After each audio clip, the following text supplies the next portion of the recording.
Hi everyone, welcome to the next video in this Johanna Basford Rooms of Wonder series. I've just got myself confused. I've put some grid lines onto my camera screen so that I can see if I'm keeping the picture straight, because I'm very good at making it all wibbly wobbly. So it just distracted me for a moment. We have got these nail polish bottles to do today, which is quite fun. I don't really use nail polish very much, as you can tell. I used to use it though. So I think we can do some quite fun colours. I thought we could do the bottles with the colour behind, so we can see what colours they are. I think we'll start with a nice pinkish colour. The permanent carmine I thought would make a nice colour. Ugh, you can't see the name on the pencil. But anyway, this one. So we're going to do the, I mean, nail polish bottles are normally see-through, so you can see what's in there. So we put down quite a thick layer on the edges and underneath. And then we'll fade it a little bit at the top, you'll see here. So still quite thick near the edges, and then a little bit less towards the middle. Perhaps I should have done that at the bottom as well. A little bit less there. Probably should have done a bit less here as well. And we've got these sort of drips, which I think would be the same colour too. Now, nail polish normally has a white lid, but we're not going to do that because, well, it's not easy to do white without a background, for one thing. But I think we'll do. It's also more fun to colour something. I'm just trying to have a think what would work with this sort of permanent carmine colour. We could use actually we could use the burnt carmine. That's in the same sort of colour family. This is our burnt carmine. It's quite small, and I don't want it really dark though. It's quite a dark colour. So for the label, I'm going to really gently put some on here.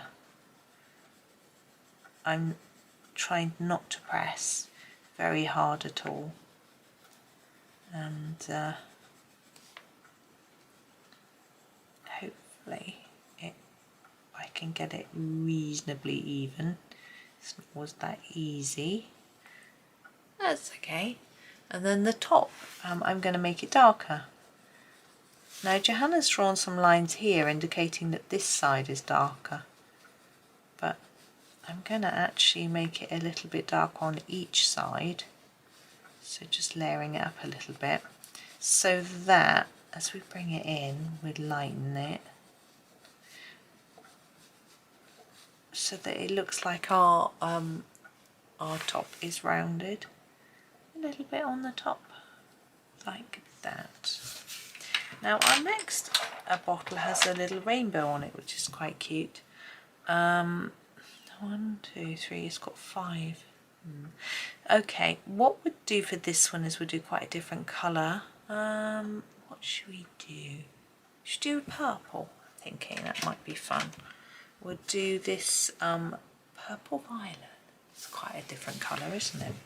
But you know, people paint their nails all sorts of colours. So again, I want it quite thick on the edge, and then I want to light a bit towards the middle. The same here, so quite thick on the edge here, and then a bit less as we go in there. We'll do what I didn't do on the last one and make it slightly lighter in the middle at the bottom as well. Just a little bit.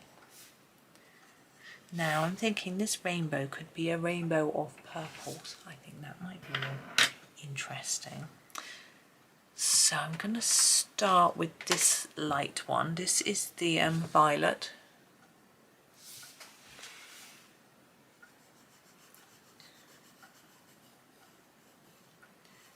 It's quite similar, isn't it, to what we used. Then I'm going to jump in with this. It's a manganese violet. Of course you knew that.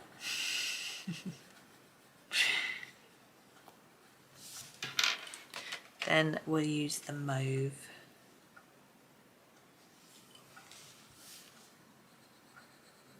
Now I know that it's hard to see the colour names, they're all in the description for you.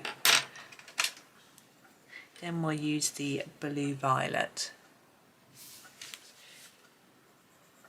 It's the main problem with Polychromos. I can see why they want their descriptions to be in gold. It looks quite opulent, but it just doesn't show up. Delft blue. So it's a little bit frustrating. There we go. There's a sort of cute little rainbow of colours. Now in the background I thought we might do something light. What do we have? Let's use this one. This is the crimson. I'm going to use it quite gently, like I did on the label on the other one. That might benefit from a couple of layers. Don't want it to be identical to that. And we'll do the lid a different colour as well, just so that again it doesn't look absolutely identical to this bottle. What should we do? Yeah, we could do this one. This is the light red violet. And again, I want to make it a little bit darker on those edges. We've got this little, whatever this is, swirling round to get in our way. Thanks, Johanna. There we go. There. So there's a purpley coloured one. Now, I'm tempted to do a blue one. I used to have this nice blue nail polish. Let's use it on my toes. I know. Let's use this. This is a cobalt green, so it's this sort of almost turquoisey blue colour. I think this is quite a good one. I'm just trying to find a sharp end. Again, keep it quite dark on the edge. Fade it a little towards the centre. There we go. We'll do this design in a different colour actually. We'll grab our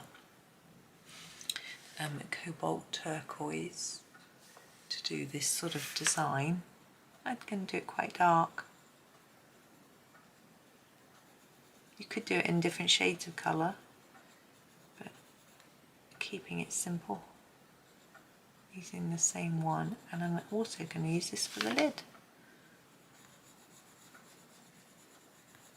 So as with the others, fade it a bit towards the middle. Gosh, I'm thirsty, it's 11 o'clock. It's time for coffee. I might have some water.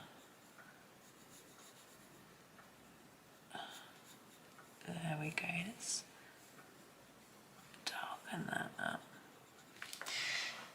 Yeah, and then this bit I'm going to do lighter. So we have our very pretty light cobalt turquoise, which we can do in the background. Just a really delicate touch. I haven't done the bottom. How many of you shouted at me? Back to our cobalt green. I don't know why I'm showing it you. The name has been sharpened off anyway. There we go. Now our last one is quite tempting to sort of do something green or something, but I think we'll just do a pale pink. It's a little more conventional. So light magenta.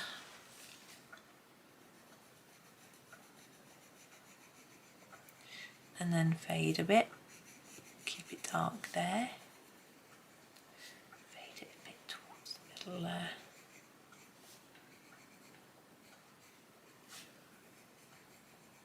Just over colouring a bit till it looks how I want it to look.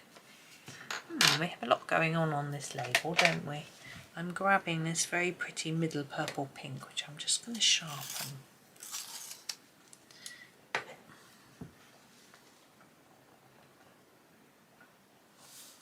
And I'm going to use that for the lid to start with.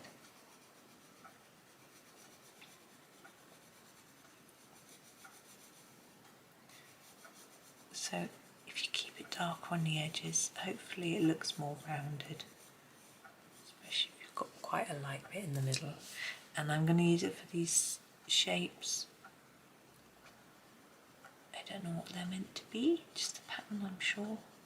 I'm sure Johanna was just filling the space. What shall I fill the space with, she thought. And then this bit across the middle, really light.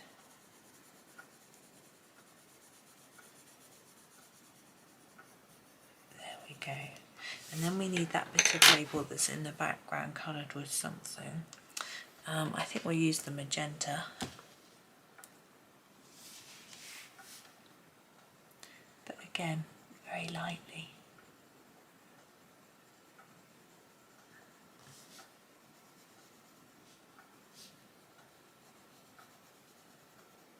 Okay, now we have this sort of drippy ribbon. So, sorry, I'm going to use a pink. This is the pink carmine. I'm going to use that for these drippy bits.